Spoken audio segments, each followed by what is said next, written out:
Hello civilian! If you happen to see this video, it introduces the video game Nuclear Option. This is a wargame in which pilots can take control of airframes. There are two fictional factions that are at war with each other for unknown reasons. Inside the game, the battles can then escalate until nuclear weapons are used. Before I go into more detail about the game, I would like to mention what is missing in comparison to other games. There is no possibility to grind for months for a specific airframe. All of them are available immediately. The game also does not have enough depth to allow you to enjoy minutes-long takeoff routines. Step on the gas and take off is the motto. The game takes up very little storage space, less than 2 GB, and a permanent internet connection to the developer is neither established nor required. In addition, there are no special hardware requirements such as a VR headset or certain other necessary input devices. Nuclear Option is a heavily physics-based battle simulation that focuses on playability and accessibility. The ease of entry does not mean that the depth of the game is missing, not in the slightest for me. In this case, physics-based means that the flight characteristics of the airframes, missiles, bombs and cruise missiles are all linked to physical rules from the real world. This leads to comprehensible flight behavior and a lot of fun. The price is many calculations that take place on the CPU. No matter how strong the graphics card is, the CPU should meet the minimum requirements. The game is available via Steam, where the system requirements are also available. After downloading the game from Steam, you can disconnect your internet connection and enjoy the game for hours. Then you no longer have access to the online functions, but it also offers a lot offline. There are currently 9 airframes in the game, all of which are available to every pilot from the beginning. A 10th is probably about to be released, at least that's what it looks like in the devlogs.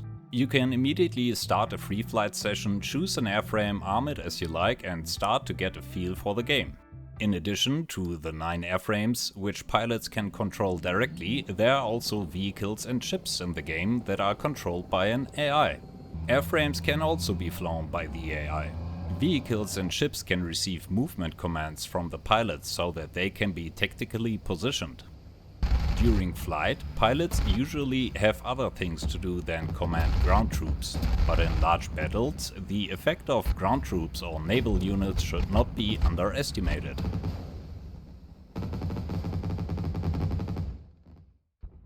In addition to Heartland, the first map of the game, there's now also Ignis Archipelago.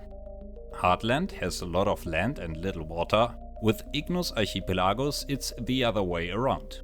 However, this does not mean that there are only 2 ways to fight battles in the game. The maps are more of a basis for missions. There are some of them that can be tackled in single player. Among them are tutorial missions that give a first look at each airframe. Once you have mastered all of them and need more, you can use the mission editor included in the game and create your own mission scenarios on the 2 maps. I have to admit that I started to deal with the editor very early in order to create very simple missions. So I was able to position a vehicle on a road and practice how to attack it with a chicane, the combat helicopter in the game. If you plug the internet cable back into the router, the possibilities expand dramatically. On the one hand, you can fly online with or against other pilots. This can be done either via a public server that a pilot hosts so that other pilots can see and join the server in the integrated server browser. Or a pilot hosts a game privately. Then he can invite friends from his Steam friends list and they can simply join him via the friends list. I usually fly PvE missions, so the stress factor is not so high. This is the player-to-player connections. However, the modding scene, which presents itself as very active, has already released mods that enable dedicated servers. Some of these are already online. The developers seem to welcome the active community and are supportive and helpful, which helps creativity to unfold. And while I'm talking about mods, 7EP3S has created a mod that makes it possible to record telemetry data from all units during a mission. This then creates a file that you can open with TechView, so you can watch a replay of the operation. I think it's brilliant. In addition to the possibility to fly online, a connection to the Steam workshop is also integrated. It is possible to create your own liveries for the aircraft and then share them with others in the workshop. If you use such a paint job yourself, you will see it in the game. If other pilots have also subscribed to this livery in the workshop, they will see it on your airframe. If not, they will be shown a default livery. Self-created missions can also be shared with others in the workshop. And there's an enormous amount. I myself created some missions just to familiarize myself with the game. Nuclear Option wants to achieve the greatest possible accessibility, which is why almost every input device is recognized by the game. Whether mouse and keyboard, gamepad, joystick, HOTAS, HOSAS or RC controller, hello G11A, everyone can control the game. I myself use a HOTAS from Thrustmaster and find the controls enormously pleasant. Track IR is supported and I think there is a mod for VR. On the official roadmap, VR support is envisaged when basic content in the game is complete, so that may take some time. When you start a mission at Nuclear Option, there are two basic aspects that run through the entire game. You yourself should try to survive and do as much damage as possible to the enemy. Oh, that's not true. There's a third goal. To supply your own troops with supplies and capture airfields. There is currently the Tarantula. It can supply units with ammunition or drop vehicles, which can be very valuable tactically, but it can also provide support fires. Before you can choose an airframe, you have to decide on an airfield, or an aircraft carrier if one is in play, or a destroyer. Only helicopters can take off from it, but still. Depending on what hangars are available on the airfield, different airframes are available. For example, the small Cricket only needs an aircraft revetment, while a Dark Reach, the bomber in the game, needs a medium hangar to spawn. Once you have decided on a starting point, you select your airframe. There are two ways to get an airframe. You buy it with the money you currently have at your disposal, or you can help yourself to the factions inventory. However, you can only take airframes out of them if you have the appropriate rank. You get money when you destroy enemy targets, you also move up in rank. The 9 airframes offer many differences. I made a separate video for each airframe, but this much can be said: from propeller drives to swivel nozzles to rotors. Everything is represented. The airframes can then in turn be equipped with a wide range of weapons individually before each sortie. Air-to-ground missiles, air-to-air missiles, cruise missiles and bombs, as well as cannons, make it possible to make many adjustments according to the current combat situation. If you have fired all weapons during a mission, you can reload them on the ground near an ammunitions truck, or you land at an airfield aircraft carrier, leave the airframe and get into a new one.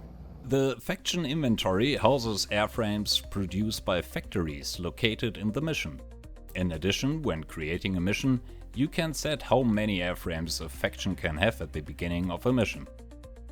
Vehicles are also produced in factories. When completed, they spawn at a vehicle depot that is closest to the current mission objective. If a pilot has enough money, he can donate it to the faction. Then his donated money is distributed among the other pilots. He can also call in additional ground troops. Accumulating money doesn't really make sense, since money is not account bound, but only applies to the current mission. If you shoot an enemy target, the monetary value you receive is calculated by the value of the destroyed target. If you shoot down an enemy missile, you get little money. If you sink an enemy aircraft carrier, you become enormously rich. The higher the value of the enemy target, the higher the rank increase. If you land successfully, afterwards you get a whopping bonus on top. So kamikaze maneuvers are very expensive. If you lose an airframe, you have to buy a new one. If you land successfully, the airframe is retained.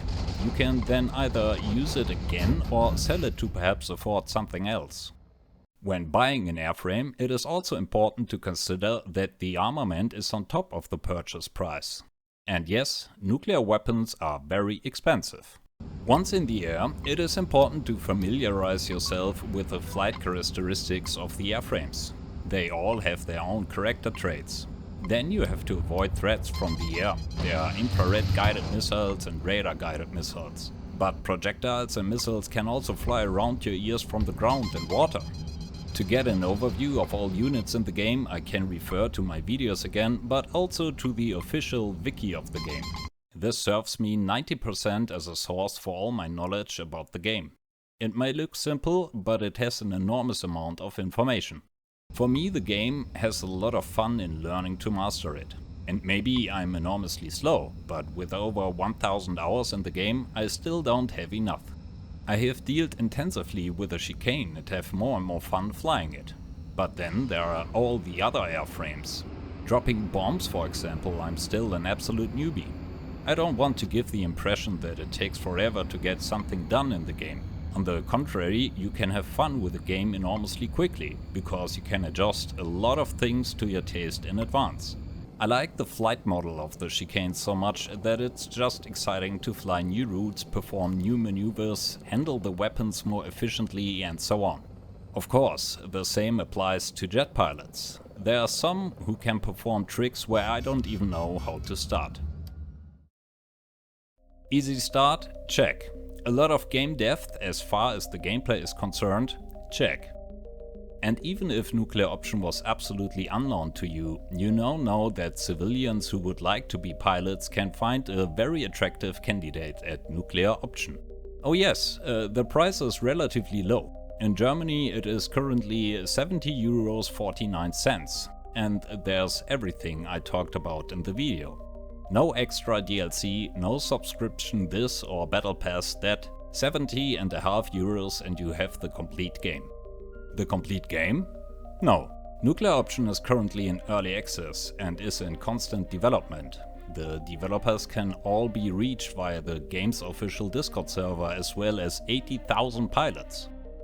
The community on the Discord server and on Reddit is helpful and beginner friendly. I experience a productive togetherness, full of inspiration and fun. I glorify the game because as a fanboy I think it's wonderful too. If all this seems too exciting to you, I wish you and the other civilians a nice average day. If you've got a taste for it, we'll certainly see you in the air soon, pilot. Have fun and fly safe.